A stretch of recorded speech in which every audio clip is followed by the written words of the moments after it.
Denise Calloway Reeves was 34 years old when she found the receipt in the glove box of her husband's car, 6 hours from home, a couple's getaway to the Outer Banks. The same weekend, Trent told her he was in Ohio for work.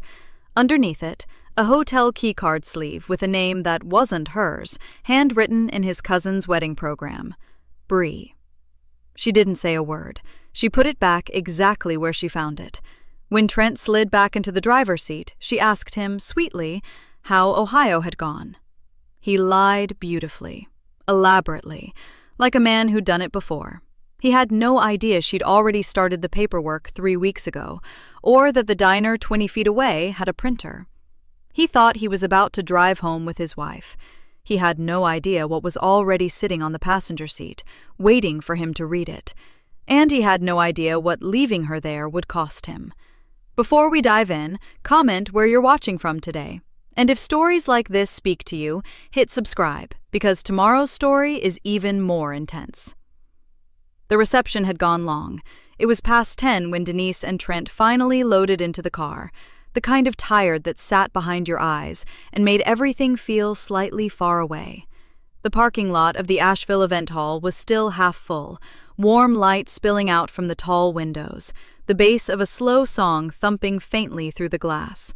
Someone laughed loud enough to carry across the asphalt. Denise settled into the passenger seat and slipped off her heels. She pressed her bare feet flat against the floor mat and let out a slow breath. Her clutch bag was on her lap. Her phone was on silent. Trent drove. He had the look he always got after a long social event, wound up but also hollow, like a battery that had spent everything and was now running on fumes. He'd been on all night. Handshakes and back pats and that wide, easy smile he wore like a second suit. That's Trent. Regional sales, Southeast Division. Yeah, doing real well. Denise? Oh, she keeps the books. He always said it like it was a cute hobby, like she balanced a checkbook on the kitchen table between episodes of TV. She looked out the window at the dark mountains rolling past. 11 years.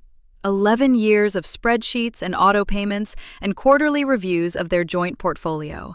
She had built the financial skeleton of their life together, budgeted the down payment on their Charlotte home, negotiated the refinance, maxed both their Roth IRAs 2 years running while Trent spent his bonus on a boat they used 4 times. She knew their numbers the way a surgeon knows anatomy, every vein, every nerve. And at every dinner party, every family gathering, she heard some version of the same thing. Trent really provides, doesn't he? She let it go every time. It was easier. Her phone buzzed in her clutch, a banking alert, low and brief. She had their mortgage auto-pay set for the 5th of the month. Today was the 6th. She pulled up the account. The mortgage didn't pull, she said. Not accusatory, just factual, the way she said most things. The payment didn't process. I'll move funds from savings tomorrow and set a manual transfer. Trent's jaw tightened. She felt it more than saw it. Can we not do this right now? He said. Do what? He gestured vaguely at the road ahead. The accounting thing. We just got in the car. Denise looked back at the window. I was just letting you know. He didn't answer. His phone was in the cup holder between them, screen face down, which was how it had been all night. All weekend, actually. She had noticed. She filed it away the way she filed most things that didn't add up yet, quietly, without making a note of it out loud. The thing about Trent's cousin Marcus was that he had married well, and he knew it, and so did his wife, Patrice. Patrice was the kind of woman who gave compliments that sat slightly wrong, like a picture hung just off-center. At dinner, she had reached across the table and touched Denise's hand and said, "It must be so nice, honestly, having Trent handle everything. I always said Marcus needed to step up more." She'd smiled warmly when she said it. Denise had smiled back. "He works hard," she said, which was true in its way, but the comment stayed with her the way those things did, not sharp enough to argue with, just enough to leave a small bruise. Later, she'd seen Trent across the reception hall, phone in hand, back half turned to the room, typing something. He'd felt her looking and put it away. He gave her his biggest smile from across the dance floor. She'd smiled back. She was very good at smiling back. The gas station appeared out of the dark just past the county line, a squat building with a diner attached, the kind of place that existed specifically for people who needed to exist somewhere for a few minutes between other places. A hand-painted sign above the door read, "Gerald's Fill and Grill." 2 of the 4 pump lights were working. A moth circled one of them in slow, patient loops. Trent pulled in and cut the engine. "I'll grab some food. You want anything?" "Coffee," Denise said. "And napkins if they have them. I think I've got sauce on my dress." He was already out of the car. She watched him through the glass door as he stepped inside, rolling up his sleeves the way he did when he was about to be charming at a counter. She watched him say something that made the cashier laugh. She looked down at her dress. There was no sauce. She just needed a moment without him in the car. She reached forward and opened the glove box. The glove box held the usual clutter: a tire pressure gauge, 2 ketchup packets from a drive-thru, a folded AAA card that was 3 years expired. Denise moved her hand through it all, looking for napkins, and her fingers found something else. A piece of paper. Folded twice, the crease sharp and deliberate. She pulled it out. It was a receipt. Printed on hotel stationery, the kind that came from a front desk printer, clean and formal. Sandpiper Cove Resort, Outer Banks, North Carolina. 2 nights, a king suite, a couple's spa package checked off in a little box near the bottom, champagne service on arrival. The date at the top read, October 11th through 13th. Denise's mind went very still. October 11th through the 13th was the weekend Trent had driven to Columbus for a sales retreat. She remembered because she had offered to come, and he had said it was all-day sessions, nothing to do, she'd be bored. She remembered because she had used that weekend to repaint the guest bedroom.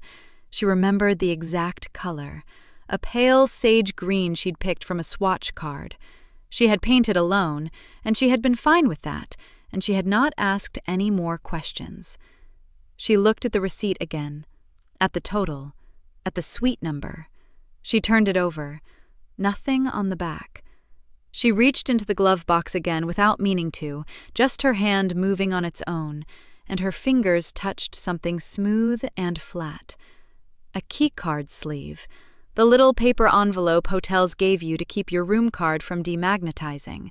The sleeve was pale blue with the same resort logo on it, and on the front, in blue ballpoint pen, someone had written a name. Bree. The handwriting wasn't Trent's. It was loopy and careful, the kind of writing a person did when they were leaving something as a reminder, not a note. Denise looked at it for 3 full seconds. Then she folded the receipt exactly as it had been, crease matching crease, and placed it back in the glove box. She set the keycard sleeve underneath it. She pushed the AAA card back on top. She closed the glove box. She sat with her hands in her lap. Through the diner window she could see Trent at the counter, leaning on one elbow, saying something to the woman at the register. His food was in a paper bag beside him. He was in no hurry. He had that loose, easy way about him that he always had in public, like the world was a room he'd already charmed. Denise looked down at her hands. They were perfectly still. They sat at a corner table inside, a sticky laminate top with a little vase of plastic flowers pushed against the wall. Trent had gotten her coffee, black, the way she always took it. He had a burger and a side of onion rings he was already working through. The diner smelled like fryer oil and old wood and something sweet underneath. Pie, maybe. The place was mostly quiet. A man in a cap sat at the counter nursing coffee. A couple near the window were sharing a plate. Country music played from somewhere Denise couldn't see, low enough that she couldn't make out the words, just the feeling of a song. She wrapped her hands around her mug. "How was Ohio?" she asked. Her voice was light, easy. She was looking at him. "I don't think you ever really told me. Anything interesting happen?" Trent looked up from his onion rings. Something moved across his face, small and quick, like a shadow crossing water. And then it was gone, and he was just Trent again. "It was fine," he said. "Long. You know how those things are." He picked up another ring. "Actually, there was this client dinner Thursday night. Guy named Hargrove, regional distribution out of Cleveland. We ended up at this steakhouse downtown, the whole team. Place had a $60 cut on the menu." He shook his head, almost smiling at the memory that hadn't happened. "Hargrove orders 2 of them, just for himself. Expense account, I guess." "That's funny," Denise said. "Right?" He took a bite. "Closed the deal, though, so." He shrugged, easy and satisfied. She nodded. She took a sip of her coffee. She already knew everything she needed to know. "I'm going to run to the restroom," she said a few minutes later, folding her napkin onto the table. "Sure," Trent said, not looking up from his phone. She stood and walked to the back of the diner, but she stopped before she reached the restroom door. The counter was to her left. The man in the cap was still there, both hands around his mug. Behind the counter, a heavy-set man in his late 50s was wiping down the coffee station, unhurried, methodical. He had a thick, gray mustache and the kind of face that had made a lot of decisions without making a big deal out of any of them. Denise stepped up to the counter. "Excuse me," she said, keeping her voice low. "Are you the owner?" The man looked up. "Gerald Voss," he said. "That's me." "I need to access my email," she said, privately. "Is there a computer I can use?" Gerald looked at her for a moment, not with pity and not with questions, just a steady look, like he was confirming she was serious. "Back office," he said. "Come on."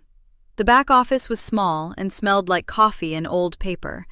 A metal desk, a rolling chair, a computer that was a few years behind. Gerald set it to the right screen and stepped out without a word.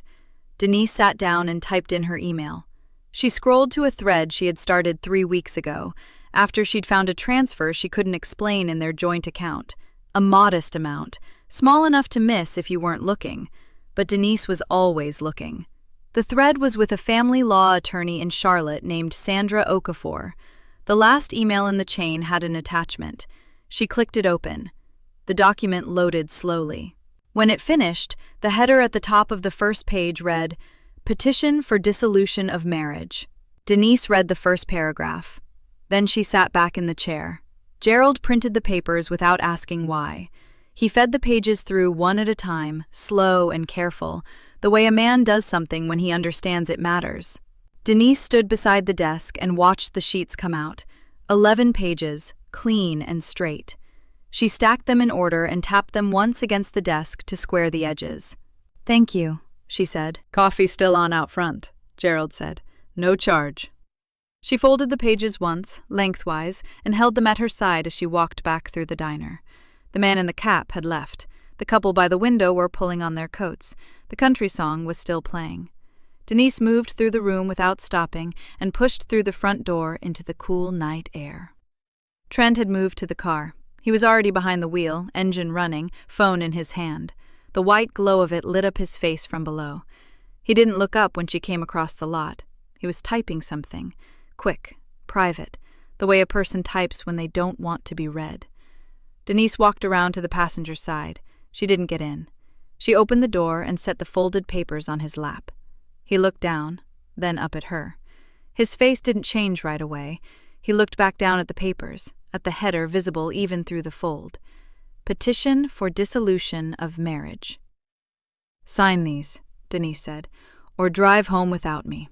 Your choice." There was a pause, a long one. Then Trent laughed.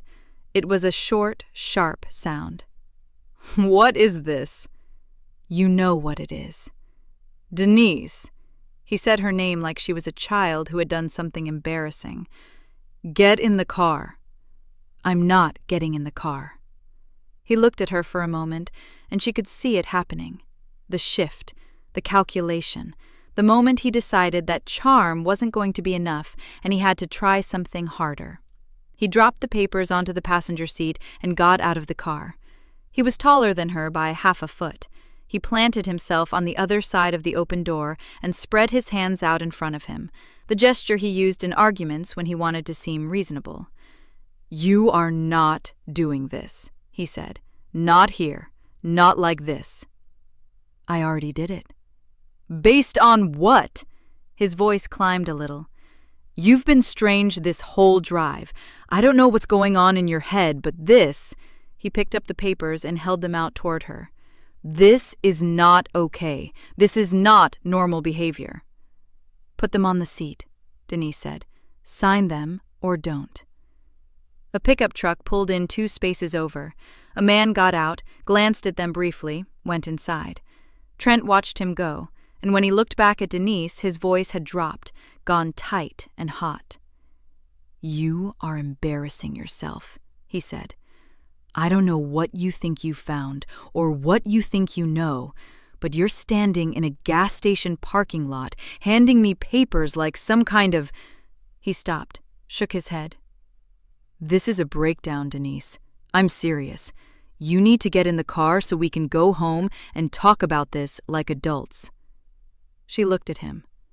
"Sign them or don't." He stared at her. His jaw was working. The easy charm was gone now, stripped away, and what was underneath it was smaller. A man who had been caught and knew it, but wasn't ready to say so. "I'm not signing anything," he said. "Okay," Denise said. She stepped back from the door. She kept her hands at her sides. Trent looked at her for a moment longer. Then he got back in the car. He threw the papers into the back seat. He pulled the door shut, and the engine revved, and he backed out of the space without looking at her. She watched the taillights move across the lot. She watched them reach the road. She watched them shrink and then disappear. The night was cool and very quiet. Somewhere behind her, a bug light buzzed. The gas pumps were lit up orange and white. Her purse was in the trunk. Her phone had 20% left. She had the clothes on her back and the shoes on her feet, and 6 hours of nothing between her and home. She stood there. The diner door opened. Gerald came down the 2 steps to the lot, moving slowly, no rush about him. He stopped a few feet away and looked at the empty road for a second, then back at her. "You all right?" he asked. His voice was plain, not soft the way people got when they wanted you to cry, just a straightforward question. Denise took a breath. "I will be." Gerald nodded once, like that was the right answer. He tilted his head toward the diner behind him. "Come on inside," he said. "Figure out your next move somewhere that isn't a parking lot." Denise took the booth in the back corner. It was a small table, 2 seats, vinyl cushions the color of old mustard. The wall beside it had a laminated menu tucked behind a napkin holder and a little plastic rack of hot sauce bottles no one had touched in a while. A single light hung overhead, warm and steady. It felt like a place designed for people who needed to sit without being seen. Gerald brought her a cup of coffee and set it down without being asked. "Phone charger's behind the counter if you need it," he said. "Office in the back has Wi-Fi. Passwords on a sticky note on the monitor. You can't miss it." "I appreciate that," Denise said. "Office door stays unlocked. Use it as long as you need." He paused. "You want anything to eat?" "I'm okay."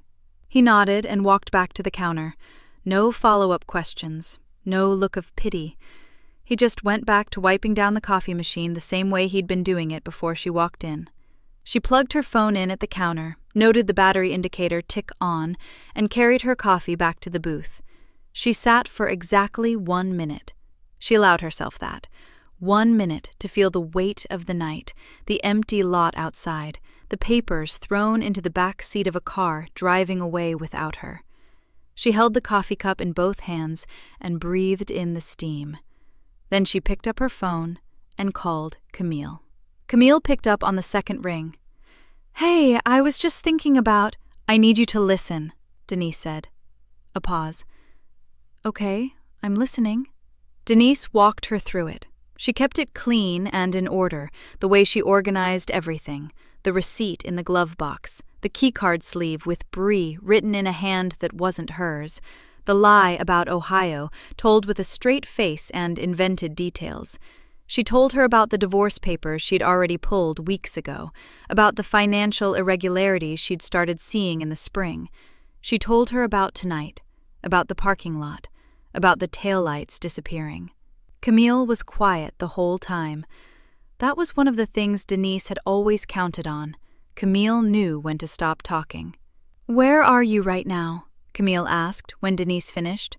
"A diner, about 6 hours out." "Are you safe?" "Yes." "Okay." A brief pause. Denise could hear the soft sound of a laptop opening. "I'm pulling up your joint account access right now.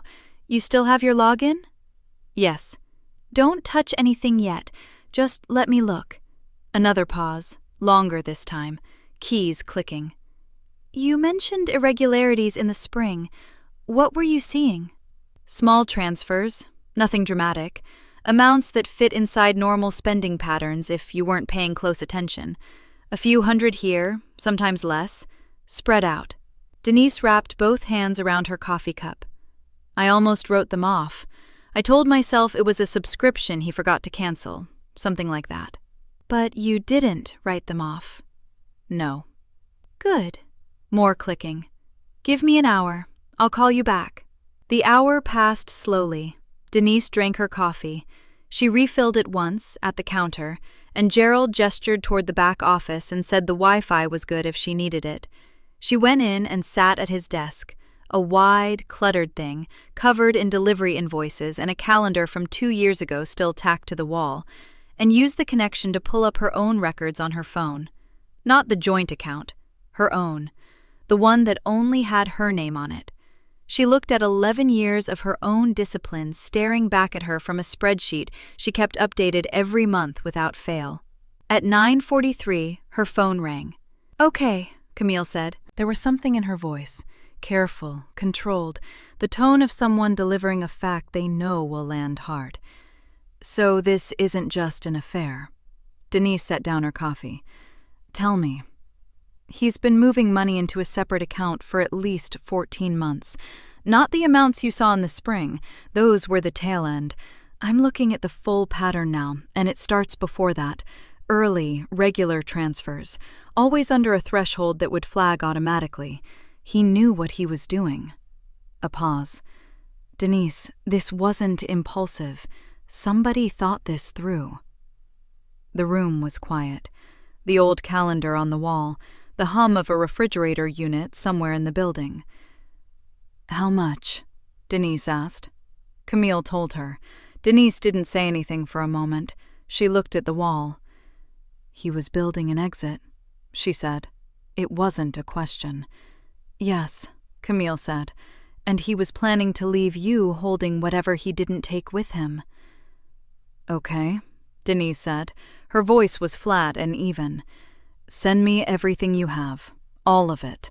I'll start building the file tonight." "Already compiling," Camille said. "Are you okay?"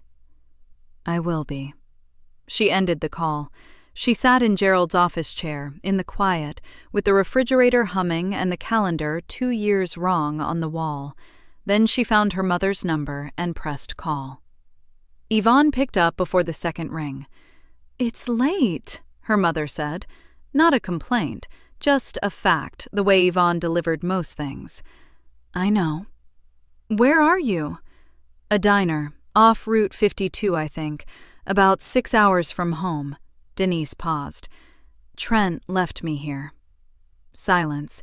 Not shocked silence, something harder than that. The silence of a woman whose worst suspicion had just been confirmed. "Tell me everything," Yvonne said. So Denise told her. The receipt, the keycard sleeve, the lie about Ohio, smooth and detailed, the kind of lie that had been practiced, the parking lot, the papers, the taillights.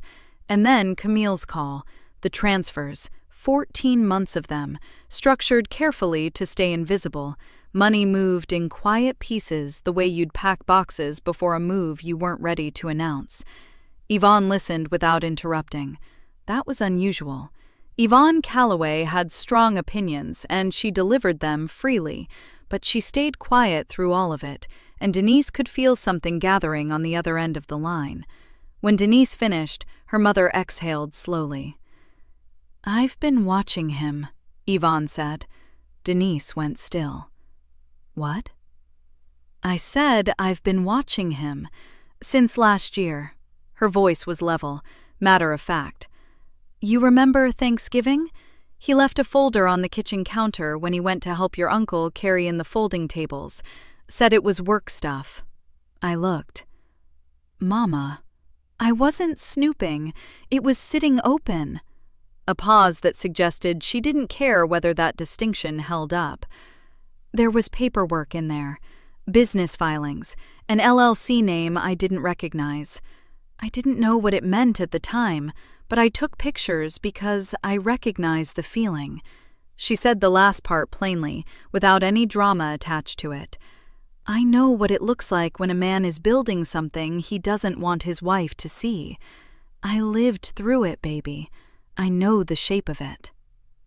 Denise pressed her fingers against her temple. 11 years. Thanksgiving tables and folding chairs, and her mother standing in a kitchen, quietly photographing documents, while Denise arranged the centerpiece in the dining room, 30 feet away. You've had this for a year, Denise said. I wasn't going to say anything until I had a reason. Yvonne's voice didn't apologize. You would have defended him. You know you would have. Denise didn't answer, because her mother was right. There's more than the Thanksgiving papers, Yvonne continued. Christmas, the barbecue in June. He's careless, Denise. He thinks nobody's paying attention because nobody ever called him on it. I've got a folder. A pause. I'm not telling you what's in it over the phone. You come here and get it yourself. You look at it with your own eyes. I will, Denise said. I'll be there tomorrow. You need money tonight? I'm okay. You're not okay. Yvonne said it without judgment, just correction. But you will be. That's different. Gerald was wiping down the counter when Denise came out of the office. The diner was empty now, the last customer long gone, the overhead lights dimmed except for the strip above the coffee station. She hadn't said anything about the call. She hadn't needed to. But Gerald looked up when she came out, and something in her face must have been readable, because he set down his rag and said, How far's home? 6 hours, Denise said. There's a rental place about 2 hours north of here, off the interstate. Hertz, he said, on Meridian. They open at 7. She looked at him. You know it. My daughter-in-law picked up a car there last spring. He folded the rag over the counter's edge. I can run you up there in the morning before I open. It's not a thing. Gerald, I can't ask you to do that. You didn't ask. He picked up the coffee pot and topped off the cup she'd left on the counter. I've got a truck and free time before 6 a.m. That's not charity, that's just math. She almost smiled. I'll pay for gas at least. You will not. He slid the coffee back toward her. Get some sleep in the office if you need to. Couch in there's not pretty, but it's flat.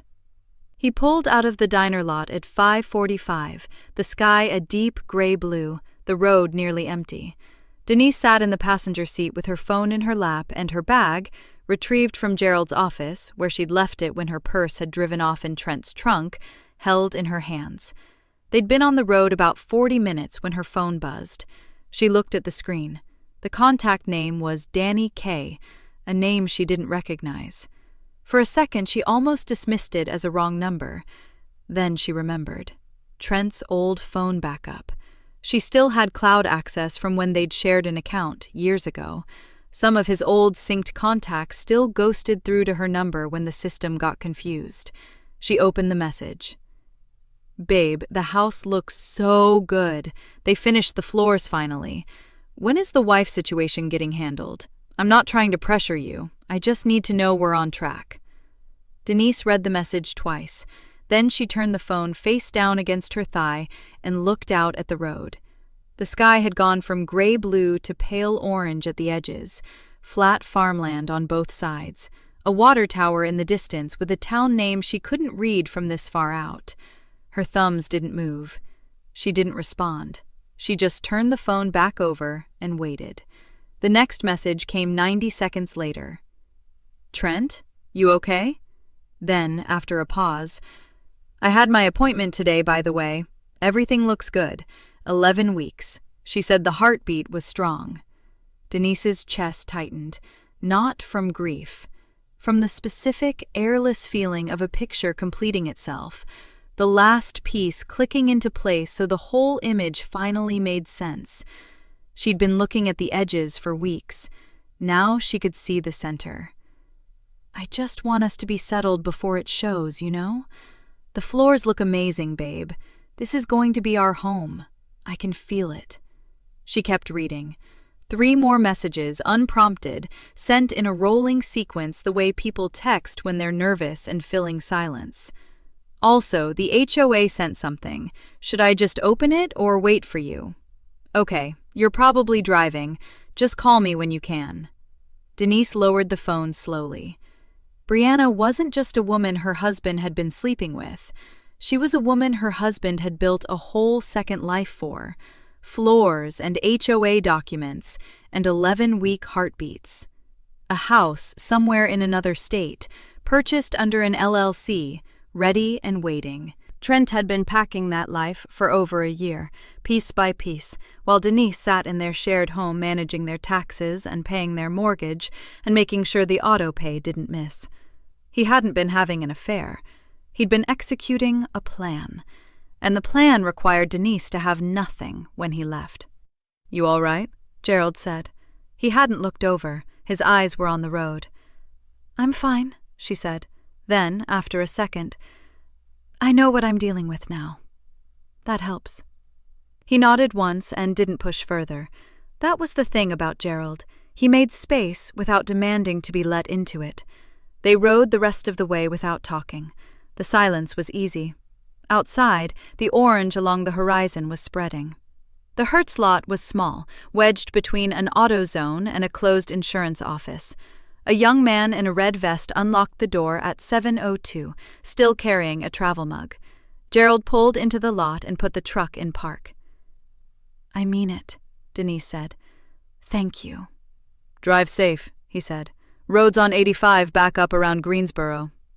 She got out, walked across the lot, didn't look back until she reached the door, and, when she did, his truck was already pulling back onto Meridian, unhurried, heading south. She drove for 3 hours before she stopped, a gas station with a clean bathroom and a working coffee machine. She filled a cup, stood next to her rental car in the morning heat, and thought about Brianna's messages. "This is going to be our home. I can feel it."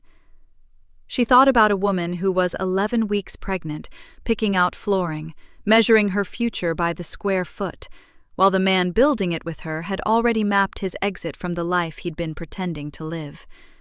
Brianna thought she'd won something. She thought she was the destination. She wasn't. She was just the next place Trent had parked his lies. Denise drank her coffee, got back in the car. Her mother's house was a small brick ranch in Concord, 20 minutes north of Charlotte. Yvonne had the screen door open before Denise made it up the front steps. She didn't say anything, just pulled Denise in once, held on for a few seconds, and let go. Then she turned and went back inside, which meant, "Follow me." The folder was on the kitchen table. It was thicker than Denise expected. Yvonne had used a rubber band to organize it into sections, the kind of careful sorting that told you someone had been living with these papers long enough to learn their order. "Bank statements first," Yvonne said, pulling up a chair across from her. "Then the LLC filings. Then what I think is a property deed, but I'm not a lawyer, so you'll look at it yourself." Denise spread the papers out. The bank statements were printouts Yvonne had photographed in bad light, the Thanksgiving kitchen overhead, but the numbers were clear enough. Transfers, regular and spaced, consistent with structuring. Camille had seen the same pattern from the other side. Now Denise was looking at the source. The LLC filings had a date stamp. She found it on the second page, printed small in the upper right corner. 14 months ago. Months before Trent had claimed the relationship with Brianna had even started. She set the page down, looked at the property deed underneath. The house was in Brianna's home state. It was titled solely to the LLC. Trent's name was nowhere on the surface. But the LLC had a registered agent, and that agent's address matched a P.O. box Denise recognized from one of the joint account statements she'd flagged 2 months ago and then, foolishly, let go. "You see it?" Yvonne said. "I see it," Denise said. She stacked the papers back into order, slid them into the folder, and pressed the rubber band back into place. Denise got home at 11:17 at night. She didn't turn on the overhead lights, just the kitchen lamp, the one above the sink that threw a narrow yellow strip across the counter. She set the folder on the table next to her laptop and stood there for a moment, listening to the house. It was the same house. Same refrigerator hum, same creak in the hallway floor, but it felt different now. Cleaner, somehow. Like she'd finally stopped pretending the smell in the walls was nothing. She made coffee, sat down, and got to work. She laid everything out flat. Yvonne's folder on the left, Camille's emailed screenshots of the account transfers on the right, pulled up on her laptop screen. The receipt from the glove box in the middle. She'd photographed it before putting it back, the image sitting now in a folder on her desktop labeled Q3 Receipts, where Trent would never think to look. She built a timeline. Dates in a column down the left side of a yellow legal pad, each entry in her small, precise handwriting. The LLC filing, the first transfer, the Outer Banks trip, the Ohio lie, Brianna's 11-week appointment. Each piece found its slot.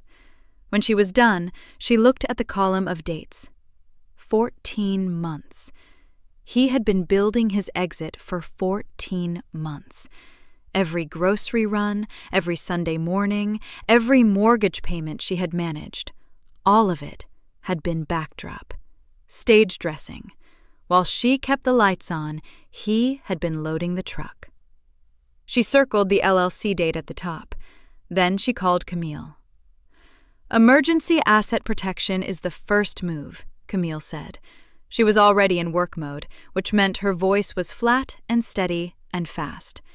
"We file based on the fraud evidence, the transfers, the LLC, the timeline. Your forensic accountant contact, can you loop them in formally?" "Marcus. He owes me a favor, and he's done this kind of work before." Denise turned the legal pad toward herself. "I'll call him in the morning." "Good. Joint accounts need to be frozen before Trent realizes you know the full scope. Once he figures out you have the LLC paperwork, he will move fast." "He doesn't know I had it yet." "Then we have a window." A pause. She heard Camille click a pen. "I want everything filed by end of week." "End of week," Denise said. She wrote it down. 3 days passed. Marcus came through by Wednesday. He was methodical the way all good forensic accountants are, thorough without theater, telling her only what the numbers confirmed, never editorializing. By Thursday afternoon, he had traced the transfers back to their source account and matched them to the LLC's registered agent address. Clean, documented, court-ready. The joint accounts were frozen Thursday morning. Camille filed the emergency asset protection paperwork the same afternoon. Denise went to work both days. She sat at her desk, answered her emails, reviewed a logistics report for a client in Memphis. She ate lunch at her desk. She said good morning and sounds good and I'll have it to you by Friday. She smiled when it was appropriate. Nobody knew. That was the thing about being quiet your whole life. You were very good at looking normal. Trent called on Wednesday evening. She let it go to voicemail. Then she sat and listened to it. "Denise, look, I've been giving you space, okay? I think you needed that. But people are calling me asking what happened on the drive home, and I don't want this story getting twisted. I'm telling people you got overwhelmed and needed to stop the trip. That's it. That's all I'm saying. I'm not trying to make you look bad." A pause. "Just call me back. We can fix this. Whatever you think you saw, we can talk about it like adults. I'm not the bad guy here." She deleted it. The next day, 2 mutual friends reached out to check on her. Both used the same word, breakdown. Both were gentle about it, careful, the way people are when someone else has planted a story and left them to carry it. She thanked them for checking in and said she was doing well. She didn't correct the story. Correcting it wasn't the plan. Trent called again on Friday. This time she picked up. "There you are," he said, like she was a misplaced item he'd finally found. "I'm here," she said. "I think we should meet, talk this out in person. Whatever you're feeling right now." "I'm going to have Camille's office reach out to your lawyer about mediation," she said. "Routine, just to get the process started."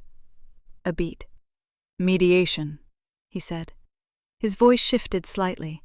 Careful now, but still convinced, still performing. "Okay, if that's what you need to feel heard, fine. Yeah, we can do mediation." "Good," she said. "You'll hear from Camille's office by Monday." She ended the call, sat quietly for a moment. Then she picked up her pen, found the date she'd written at the bottom of the legal pad, and drew a small, neat box around it. The mediation was set for 2 weeks out. The conference room was on the 14th floor of a glass building downtown Charlotte. It had the kind of quiet that costs money. Thick carpet, no echo, a long table the color of dark honey, a tray of water glasses in the center, already filled. The kind of room built for decisions. Denise arrived 12 minutes early. She set her folder on the table, placed her pen parallel to it, and sat down. She wore a gray blazer she'd had pressed the night before. No jewelry except her watch. She hadn't slept much, but she'd made coffee at 5 and gone through every page of the documentation one more time, alone at her kitchen table, under the same narrow lamp.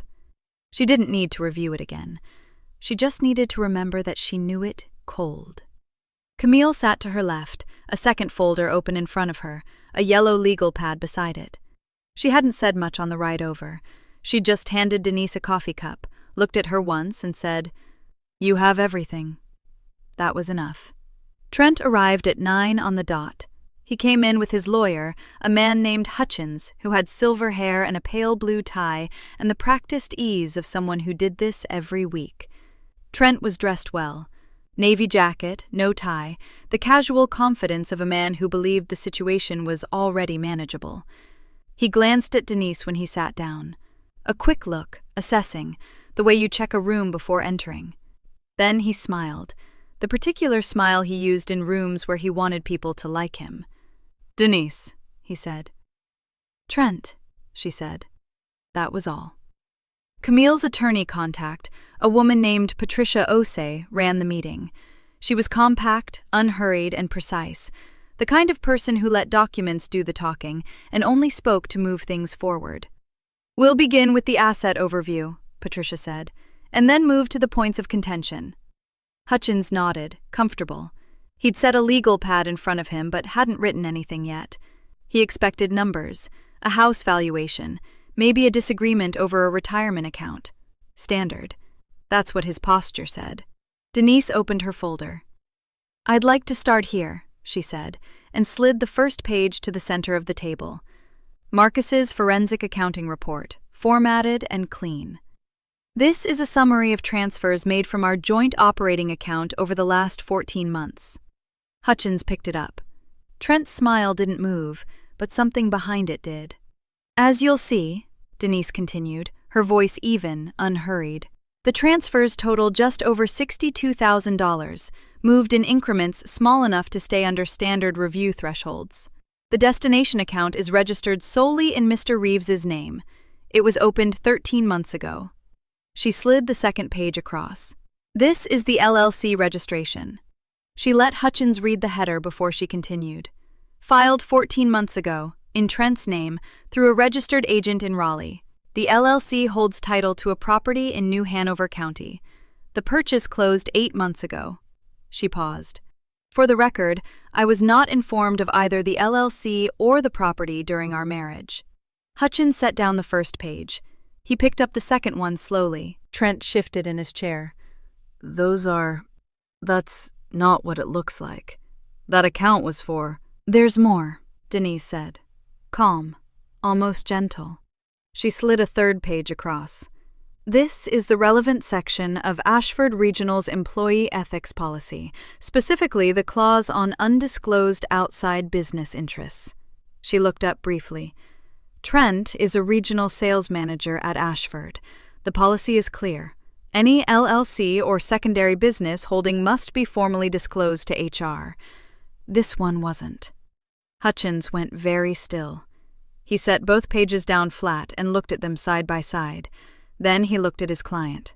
Trent's jaw was tight. "This is a setup," he said. "She's been building this. Denise, you know this isn't—" "The timestamps are from bank records," Denise said. "Marcus Ellery produced them. He's a certified forensic accountant. Everything in that folder is documented and court-ready." Trent turned to Hutchins.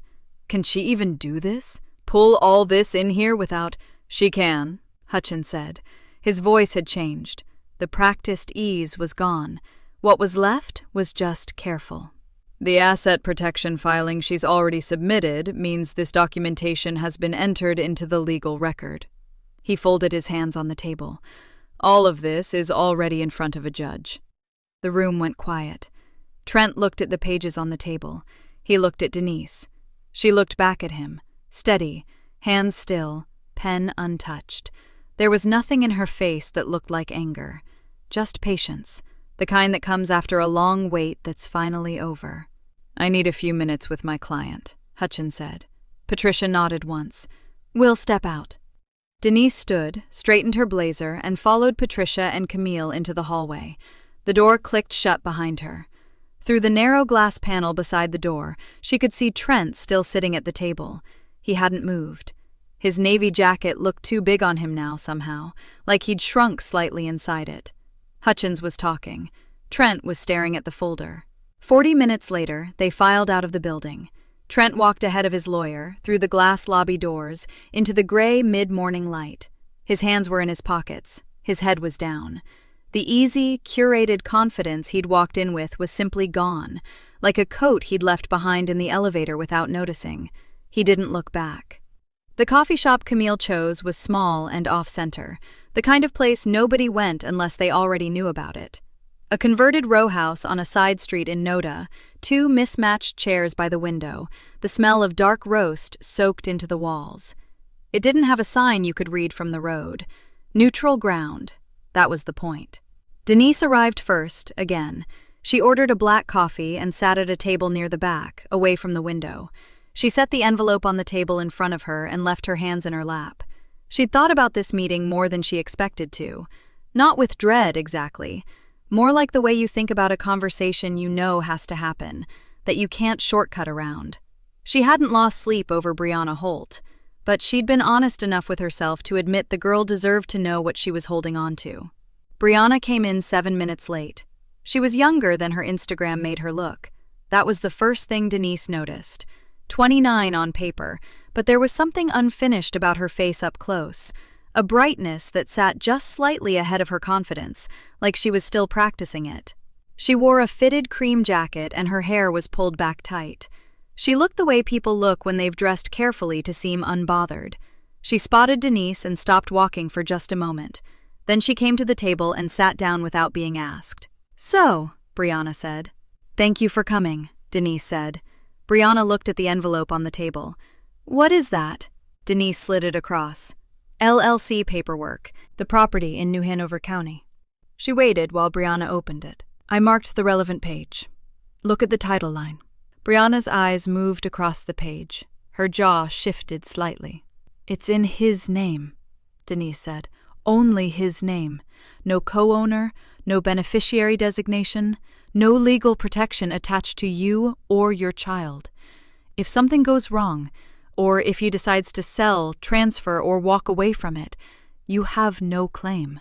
Brianna set the paper down. She looked up. "He told me it was ours." "I know. He said he was getting everything sorted out and that once the—" She stopped. Her chin came up a little. "He was protecting the asset. That's a legal thing. He explained it." Denise didn't argue. She just let the silence sit there for a second. "He told me the same kinds of things for 11 years, she said. "Not those exact words, but the same shape." Brianna's eyes narrowed. It's not the same. I know him in a way you stopped trying to. No offense. She said that last part like she meant no offense at all. You two were done long before I was ever in the picture. Denise looked at her. No heat, no flinch. Maybe, she said, but that house has his name on it, not yours. And that account he's been filling for the last 14 months? He was building an exit. From his whole life. From me, yes. She paused. And from whatever you thought you were to him. Brianna said nothing. Denise picked up her coffee. He didn't leave me for you. She said it quietly, almost like a simple statement of weather. He was just hiding from both of us in the same house. The words landed soft, but they landed. Brianna looked down at the page. Her hand was resting near it, but not touching it, like she was deciding whether to pick it up again or push it away. The brightness that had come in with her was gone. What was left was something younger and less composed. A woman sitting alone with paperwork that told her exactly how much she'd been worth to the man she'd bet her future on. She didn't say anything for a long moment. Keep the copies, Denise said. She stood, picked up her bag, and buttoned her coat. You'll want them. The week that followed moved quietly. Brianna didn't post anything. She didn't make a scene, but she talked. To the trainer at her gym who knew half their social circle, to a friend who knew Trent's co-workers, to a woman at a birthday dinner who happened to know Trent's cousin's wife. Not online, in person, the way things spread when they're true and people are tired of pretending otherwise. The version of events that moved through those rooms was simple. Trent Reeves had 2 women and a hiding spot. Not a plan, not a future, just a man running in 2 directions at once, hoping neither one looked too closely. By Friday, Brianna had ended it. She didn't call Denise to say so. She didn't have to. Trent got the call from HR on a Thursday morning. An internal review. His company had received documentation through the divorce discovery process. The LLC, the undisclosed business interest, the ethics clause that he had signed his name under 3 years ago. They were not asking for his side of the story yet. They were asking him to come in on Monday. He sat in his car in the parking garage and stared at the steering wheel for a long time. The letter from HR arrived by email on a Monday afternoon. Trent had gone into that building wearing his best jacket. He'd practiced what he would say in the elevator on the way up. Calm, reasonable, the version of himself that had always talked his way through tight spots. He knew how to work a room. He'd been doing it his whole career. But there was no room to work this time. The ethics review had taken 11 days. 11 days of HR quietly pulling documents, cross-referencing the LLC filing dates against his company disclosures, checking the ethics agreement he had signed without a second thought because he never believed anyone would look. The divorce discovery process had handed them everything, neatly organized, time-stamped, and labeled. They didn't need his explanation. He was walked out before lunch. No scene, no raised voices, just a box, a badge turned in at the front desk, and the slow elevator ride back down to the parking garage where his car sat waiting in the same spot it always did, as if nothing had changed, even though everything had. The settlement came through 2 weeks later. Denise's attorney had laid it out with a kind of plain clarity that left no room for argument. The siphoned funds were documented to the dollar.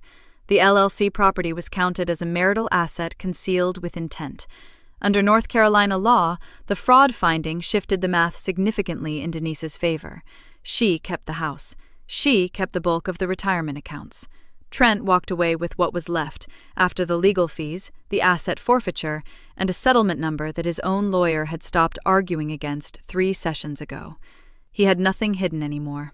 That was the whole problem. Denise had found all of it. He called her on a Tuesday evening.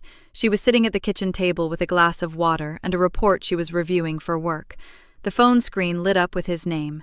She looked at it for 1 second, then picked up. Denise? His voice was different. The polish was gone. He sounded tired in a way she hadn't heard before, like a man who'd finally run out of versions of himself to use. I need you to hear me out. She didn't say anything. "I made mistakes," he said. "I know that. I'm not calling to fight. I just need you to know that it wasn't all calculated. Some of it was stupid. It was a bad year, and I made bad choices, and He stopped. "I'm asking you for some mercy here, Denise. That's all." She let him finish. Then she said, "You had 11 years to choose honesty. You chose this instead. Denise, I'm not angry at you, Trent."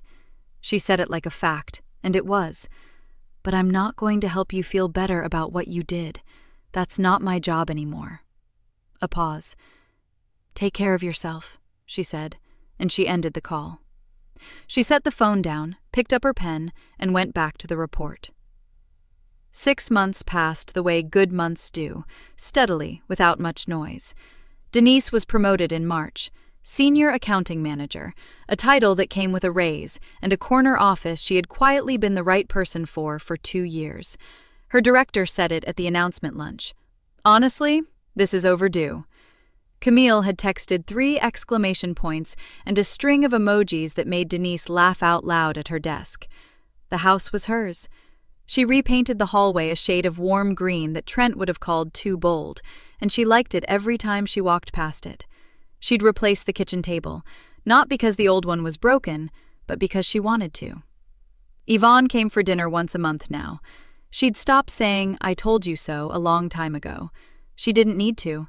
She'd just sit at the new table and eat, and look around the kitchen like a woman confirming that a thing she always believed had finally turned out to be true.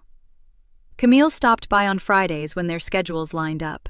Sometimes they talked about the case. Mostly they didn't. There was other ground to cover now. Camille's new apartment, Denise's promotion, the weekend plans they were actually making instead of just deferring. Gerald's diner had become a regular stop. Not out of nostalgia exactly, more out of something harder to name.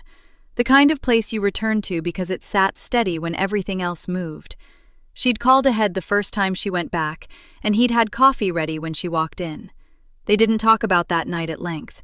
They didn't need to. She drove out that way on a Saturday in April. The highway was clear and the windows were down, and there was music on low. She took an exit off I-85 just past the state line, the same stretch of road she'd been driven through by a man who thought leaving her with no purse and 20% battery was the last word in anything. A gas station came up on the right. She drove past it without slowing down. No tightness in her chest, no memory pulling at her like a current. Just the road and the music and the quiet satisfaction of a woman going exactly where she chose to go. Thank you for watching until the end. If this story meant something to you, hit subscribe and turn on notifications. I've got 2 stories on the screen that you have to watch next. Have a great day!